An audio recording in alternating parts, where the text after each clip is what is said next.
Long-term lust or short-term love? I'm going to go anything long. No, no, no, no, no, no. Just one answer. Just pick.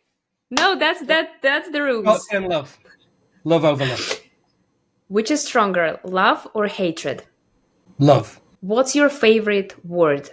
Kairos. The best surprise is Anything that your children give you. what is Jeremy's superpower? Jeremy, yes. Again, thank you very much for becoming my guest of my podcast. That's an honor for me. And I really hope that you will enjoy this conversation today. I do not provide an intro to my guests because I ask my guests to do this instead of me. So from your perspective, what are the most important aspects of yourself? I love helping other people. It sounds like a really cliche way to start, but really I'm a communications guy. I draw speeches, which often makes people wonder, you write speeches? You're like a speechwriter in the business world? I'm like, no, I draw speeches. So if anybody wants to have a look at me on LinkedIn, they'll see exactly what I mean. Jeremy Connell-Waite, I'm pretty easy to find. And I love drawing speeches to go behind the scenes on why are they so good and what makes them, So the only reason I do that is because I'm really passionate about helping other people to be a bit more successful. And there was a lovely line that I heard years and years ago from Simon Sinek, and I stole it. And I hope he doesn't mind, but I still use it. I think about purpose a lot. And he has this thing of, what is it that you're trying to do? How are you going to add value to the world? I want to do this so that this happens. And it's a sentence. Anyone here listening to this now, if this is the only thing you do, this is really good advice, and it's really hard to fill in. Sometimes it takes you years. I want to blank so that blank. So really what you're saying is, this is my contribution, this is my impact. And for me, I want to inspire other people to do what inspires them, so that together we can change our world. I think that's telling a lot about yourself. Like, you enjoy helping people, but let's be honest, sometimes people can be very unpleasant. They can be rude and selfish. What is that exactly do you like about people? What do I like about what it people? gives to you? Like, we're going deep, aren't we? We're jumping straight in, Dan. This is going right to the root. Well, there's a philosophy that drives me, first of all. And it's a quote that I've loved. In fact, it's from a book I've got down here. It's the first business book I ever bought from a guy called Zig Ziglar. But it's really life advice. And he says, you can have everything you want in life if you just help enough other people get what they want. So first of all, if that's your guiding principle, if that's the one of the philosophies that you try and live your life on, then it begs the question, okay, well, who are those people? Who are the people I'm trying to, get what they want so that I can? And that's where I choose, wherever possible, and it might be a little bit selfish sometimes, I either work with people who really want to help themselves, who really want to get better, or people who have huge amounts of optimism, hope, and personal energy in some way, positive energy. When you have glass half full, this is terrible, can't do that, don't like them, this is negative, always skeptical, I'm like, fine, maybe this isn't going to be a thing for us. Or I might just offer some more simple advice or point them towards a website or an asset or a book that I've written or something. So I'm very selective in who I spend the majority of my time with, that we all uplift each other, because life's too short, right? There's a lovely Jack Nicholson quote, one of my favorite actors. I love this. He says, he should be on a poster somewhere. Life is short, act accordingly. Find a way to say no more often. A lot of people I admire say their success is down to all the things that they didn't do, not what they did. It's what they didn't do. And that includes, who did I not talk to in order to maintain a level of positivity and inspiration, right? Because I don't want to get religious. There's a quote in the Bible. I was brought up in the church, and it's kind of like, you want to love your neighbor as yourself. There's a quote that gets bounced around a lot. Well, another way of looking at that is, I need to love myself in order to be good at loving my neighbor. And if we're not investing in ourselves enough, do you know what I mean? Yeah, definitely. And I like that you've mentioned the quote from the Bible. And that's an interesting direction for me because you have to love firstly yourself, and Hmm. then you will like be honest with other people and help them honestly. That's the main thing about the whole story. But how is it? It's not easy to love yourself. It's not easy to accept yourself because life is very difficult, and sometimes we're making some choices, and after that we like do not respect ourselves and so on. How to start loving yourself? What's the secret of it? Like how to Gosh, respect yourself? I think a lot of it is you need to. If there was a life coach here right now, or someone that's kind of read a lot of books on this, but maybe not hasn't necessarily lived it, they might throw around quotes like the two most important days in your life. The day you're born, the day you figure out why. I love Simon Sinek to death. He's made a whole career out of trying to understand your why.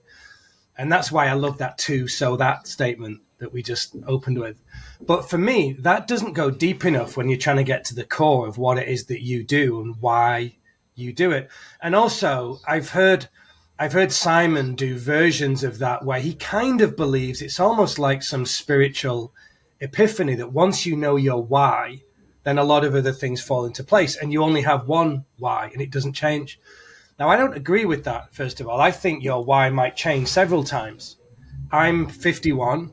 I feel like I've lived several lives, I've certainly made some very dramatic changes throughout my life, personally and professionally, even location wise. And my purpose as to my view of myself has changed a lot. And for a very, very long time, I didn't love myself. I had many reasons not to. And some of that was limiting beliefs, what other people said. Some of it was I just didn't feel good about myself, chip on my shoulder, imposter syndrome, failed business, failed marriage, all sorts of other stuff was happening. And that's why the one philosophy that, in a sense, has kind of saved me, or certainly has given me the most hope and excitement about what it is I do and why I do it, is Ikigai. And that's why I love that Japanese concept. If for anyone listening that doesn't know what it is, just go and Google it. It's Ikigai. It's a Japanese concept. And it's really about how do I prepare for each day? Like, how do I put on my suit of armor in order to prepare for what's about to happen by doing some very, very small things really, really well. And the way that you do that is understanding from your own personal perspective where four areas of your life overlap. And this is really hard. This is, again, another exercise for all of our folks listening today. What do I love? What does Yeah. the world need? What am I good at? What do I get paid for? And you think about that over many years. And it's probably Wow. took me maybe even close to 10 years to figure out my Ikigai, where I'm trying to combine the art and science of storytelling with helping people to communicate, with looking at things like sustainable development goals, and then trying to apply that into the corporate world where I work with hundreds of thousands of people who are each themselves trying to make a difference to other Yeah. folks. So I try and live in the middle. Jeremy, I would like to take one step back and I want to dive a bit deeper into your experience because you've owned your own agency. You've written, if I'm not wrong, 4 books. You're working at IBM and leading the huge team. What is the key lesson that you've learned from all this experience? Like by the end of the day, like what is this one lesson? One of my favorite people that I've come across in business is now she leads brand at a company called Kyndryl that was spun off from IBM. She's called Lisa Gilbert. She's just an absolutely gorgeous person. And she told me when I joined IBM, she gave me a great piece of advice I've never forgot. And it was every single day, certainly in the corporate world. And when you're doing anything at scale, it's very similar in public service. It's similar in politics as well. It's like taking 20 steps forward and 19 back. Every day is like that. And that is hard for humans because we think about someone could give you, they'll give you 20 Yes, compliments today that you'll hear around, but one person might say something about your hair, your shoes, something silly, right? It might even been a speech that you gave and you used a word and you will obsess over that instead of all of these amazing things that you did. And we do that definitely. naturally. So the one thing that I've learned is that every single day you need one win. You just have one win every single day. Because if I'm taking 20 steps forward and 19 back, it's easy to obsess over the 19 reasons I went back. And working in a big company or in, the public sector or in government, it's often like that because you have process and it's slow and things never happen as fast as they should.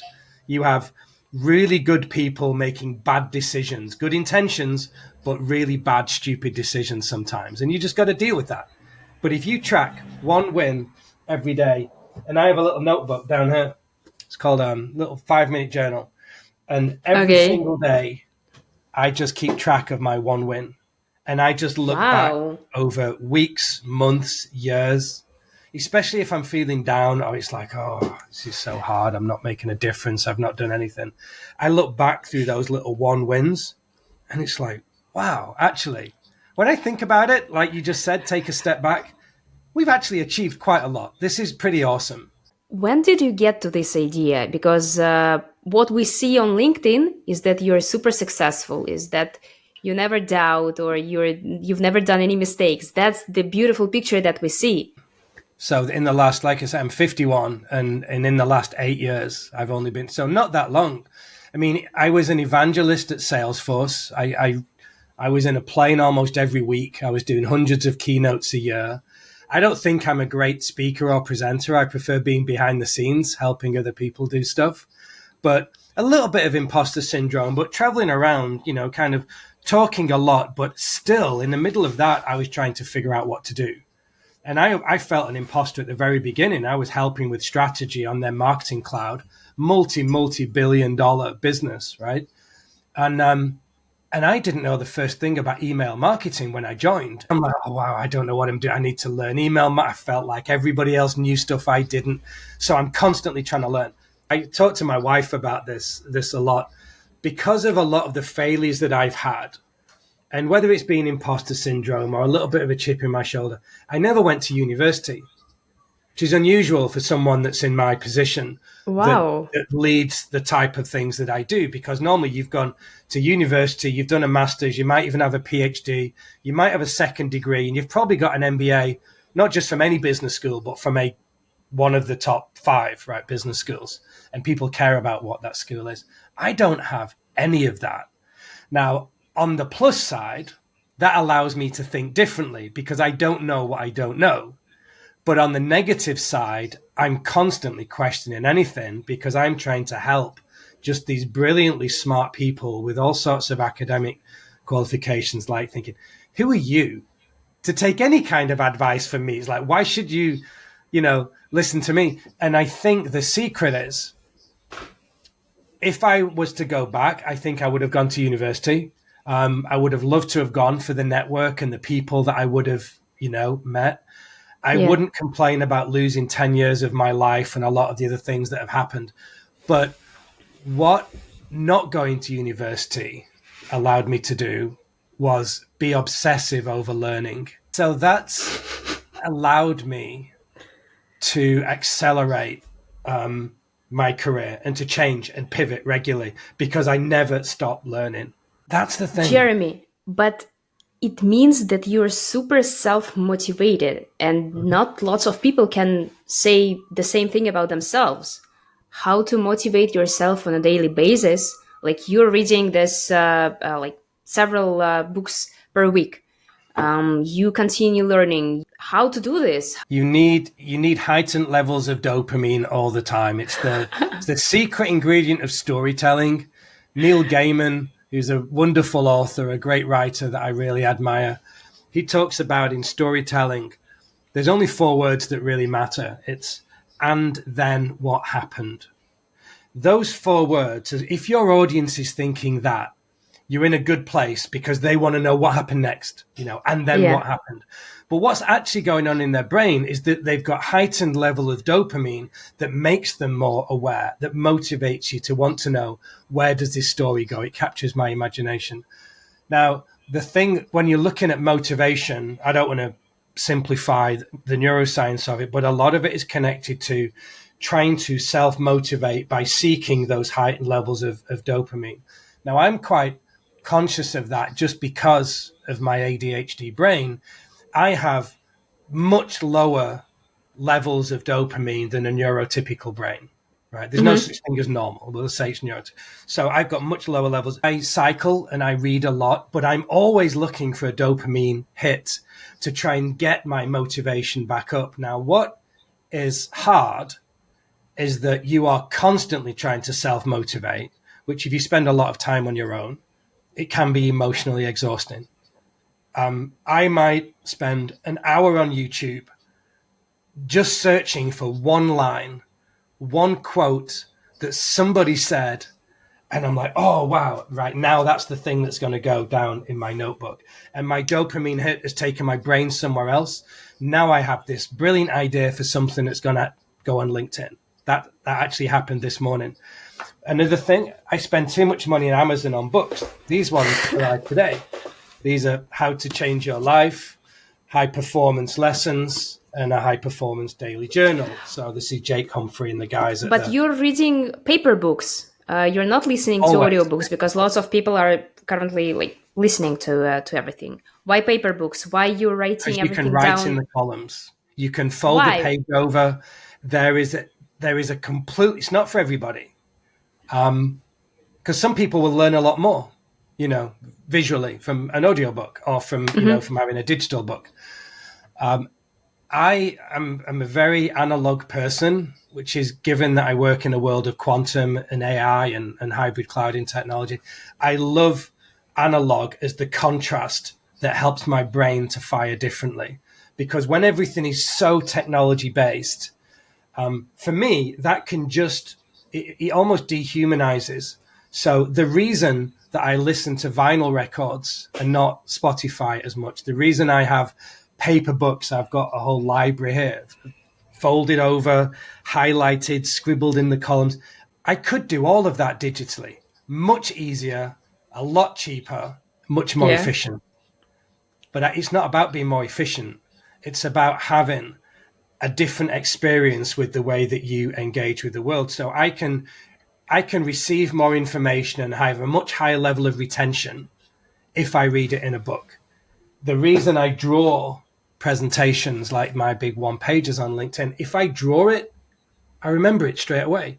And I also really enjoy coloring in, which sounds silly and playful, but the reason I've got all my crayons and stuff here is because even just the art of coloring something in, it slows your brain down and allows you to think about it. And Jeremy, that but is exciting. And I'm sorry for interrupting, but you're working in a corporate world. Like, come on, IBM, it's a huge organization, and you've mentioned that like writing everything down and drawing something, it helps you to slow down your mind, your brain. But doesn't it isn't it a conflict during the day? Doesn't it affect your efficiency so with it your own depends how you time? define efficiency, right? I mean, everything that we do is outcome driven. And more than ever, I work at a company that cares about outcomes, right? We want to keep Wall Street happy as much as we want to keep our clients happy. So we're always looking for, optimizing, whether we talk marginal gains as incremental returns, those tiny, tiny little things. It's going to optimize everything. It's going to make the process more efficient. I'm more of the mindset of obsessing over a very small handful of outcomes, ideally one, Mm-hmm. saying no to a lot of things. So you talk about efficiency. I'm saying no to all of these things over here. That allows me to spend a lot more time on the things that I am focused on, which means I've now afforded myself the time to stare at clouds, to read some poetry. There was an instance a while ago, I actually sent a team off to watch a ballet. Like, seriously, like, why in a big corporate company would you send a team to watch a ballet? like the Royal Ballet, right, at the Opera House in London. Because the thing is, what I'm saying isn't the right way for everybody. Everybody learns in a different way. Everybody motivates themselves in a different way. For me, it's very manual, it's very sensory, it's very analog. But I work with some of the smartest researchers in the world. We have 6 Nobel Prize winners that have come out of our research division. I see those guys and they are just so digital, moving so fast. And I'm like, God, I wish I could do that. Really? But, Is that you have this feeling like I well, wish I sometimes. had this? But then if I was to step back and I was like, no, I'm confident enough in what I do that I've carved out a niche that makes, I think, what I do quite unique and quite special. But because I know that this is where I can help, I admire those folks. And I will jokingly like, oh, I wish I could do that. But I'm very happy that I can't. But then the same goes the other way around. There'll be, one of our PhD researchers and they'll be like, oh, I wish I could draw and think the way that you do on a piece of paper. Mm-hmm. And I'm like, I just cheat. I trace. I'm just good at coloring in. The montages of creators. Just that's the way that my brain works. It makes me happy. It brings me Jeremy, joy in my job. Jeremy, a very random question, but what do you think? Like, why? Why do people lie? Why do people Lie. lie? Is that because I don't? That's a good question. I'm not sure anyone's even asked me that before. Is that because their view of the world, they're not happy with their current state or the current state of the world, and they lack that confidence. They don't love themselves enough. They have to paint a different picture. It's a different type of lie. But I came off Instagram years ago, and I was one of the first heads of social media in Europe ever. Many, many years ago. So that was my world. Facebook, Twitter, Instagram, Foursquare, Pinterest. And we would just, I loved that world. And I came out of it and deleted all of those apps. And one of the reasons for that was because I just saw too many lies. I might look at Instagram and I personally know a lot of people of what's going on in their lives, in their real life. And it's Mm-hmm. bad and it's depression and there might be drugs and affairs and broken marriages and there's going to be all sorts of other self-doubt and even self-harm in one. And yet the picture that they paint to the world is like, look at me living my best life. And it's just as they've made themselves up to go out with their friends. And it's like, it's lovely. I get it, but that is not your life. And Mm-hmm. you're kind of almost telling yourself a lie because we don't get to see you in the raw moments. There is an argument for oversharing. But then at the same time, it's like that's misleading for other people because this is self-perpetuating cycle, isn't it? This is not a new argument. Lots of other people look at that and think, oh, I must do that too. I can't be my true self. I shouldn't be too vulnerable. Since we are talking about mistakes, failures, fakes, and real life, what is one big failure that you still remember of yours?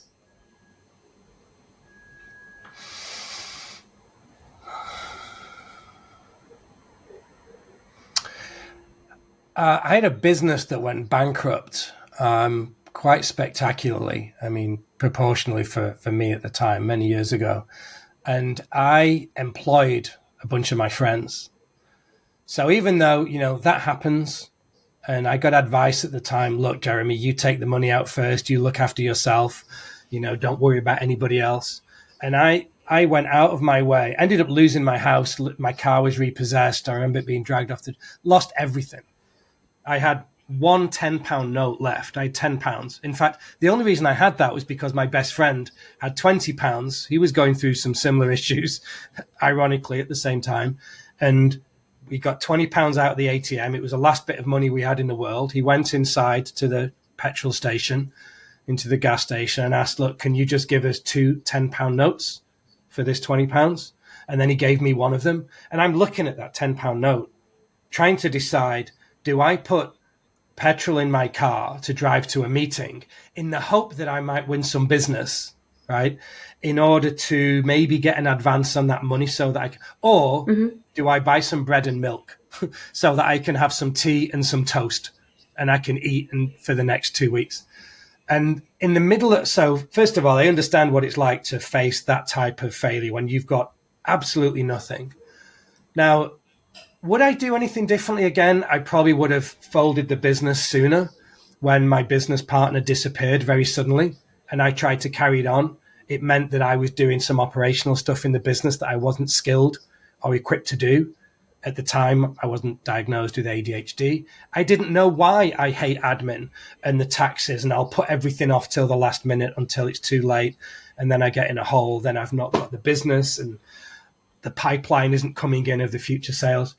But that failure, the business was definitely a failure technically, but I feel like I let my friends down because they trusted their professional lives to me by working for me, you know. Yeah. And, you know, I've still never really, maybe I should, maybe this chat, Dana, encourages me to go and do. I've never really sat down with them and actually spoke about that and not just said, I'm sorry, but just like the implications of, because they've all gone on to do amazing things. But, you know, I really let them down.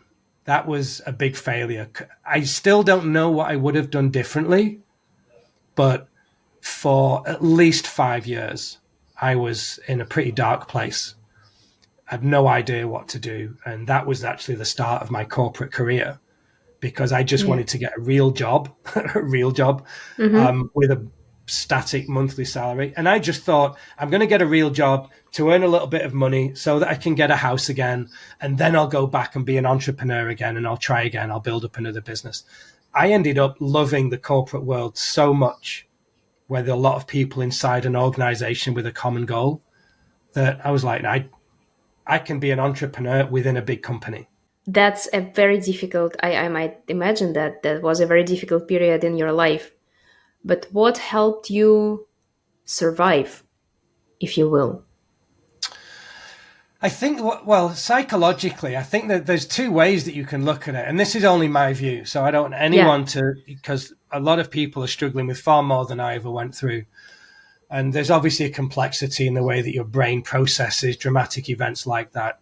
In the middle of finding out some pretty rough stuff about my marriage and having this business go down, I also had a head-on car crash at high speed on the motorway and rolled my car. Shouldn't have survived. I should have died. And it all happened within a few weeks of each other.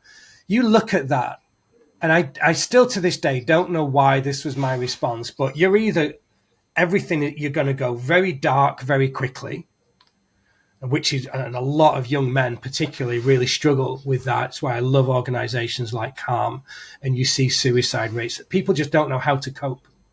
Maybe this is my parents, it's my upbringing in the church, I don't know, but something in my DNA meant that I didn't go that way. It was like, well, either I could go and jump off a bridge because I just can't cope at the moment and I don't want to be here, or I can just laugh and just like the next time something bad happens, on top of all these bad things that have already happened, I can just be like, well, of course that wouldn't work as well.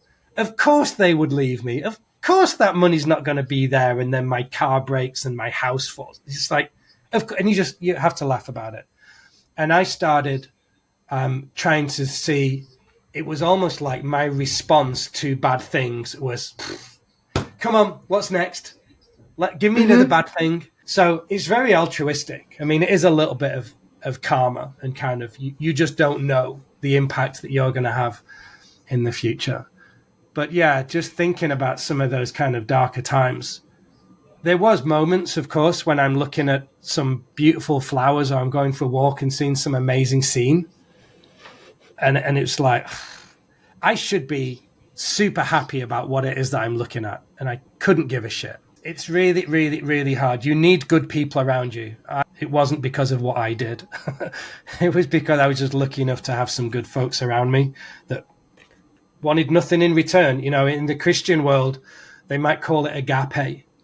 And agape is a fancy Greek word, AGAPE, and it's never been translated into English. It's one of the only words that means like love that wants nothing in return. And that sense of agape, some people might describe Wow. it as karma. I'm going to give. Like, I want to inspire other people to do what inspires them so that together we can change our world. You're not doing something for an instant response, a reaction. It's not transactional. If you lived your life with more agape, I Mm-hmm. want nothing in return. Then what? Jeremy, that's exactly the answer to my first questions, like why do you love so people? Why do you want to share your experience for free? And so on. And that's actually the answer. Mm-hmm. Because you're being grateful for people when at some cases, some situations, Yeah. out of nowhere, they just supported you and they helped you not to get depressed or, I don't know, get to suicide and so on. And I Mm. think that becoming a giver, there are like two types of people, givers and takers. And to become this giver, you have to experience a lot. You have to make lots of mistakes in order to achieve to this moment, to get to this point when I actually understand like there's a click and you're ready to just give. Mm. And I think that Well, also that's what will you're doing right inspire. now as well, if you don't mind me saying. This pod, and so keep doing it. And there will be moments where you feel like, I don't know, maybe there's episodes that don't get any engagement, that you're looking at your listeners or your viewers and it's not quite where it is. And it's hard to do stuff like this. People don't stick with things for the long term because it takes a long time to build something up. Like, one of the best pieces of advice I got was from one of the co-founders of Twitter, a guy called Biz Stone. He wrote a really good book called Things a Little Bird Told Me, Biz Stone. And he said, look, we're here to do three things. We're here to build a business, we're here to change the world, and we're here to have fun. Not necessarily in that order, and not always in equal measure. It's sometimes hard to have fun as you're building the business, but if you can always keep your eyes on that every day contains a bit of each of those things, Yeah, you'll be in a good place. Jeremy, and just few questions, a quiz. No long answers, just a Okay. short answer. Long-term lust or short-term love? Huh. I'm gonna go anything long. No, no, Oh, no, no, no, no. Just one answer. Just pick. No, that's the rules. short-term love. Love over lust. Which is stronger, love or hatred? Love. What's your favorite word? Kairos. The best surprise is Anything that your children give you. what is Jeremy's superpower?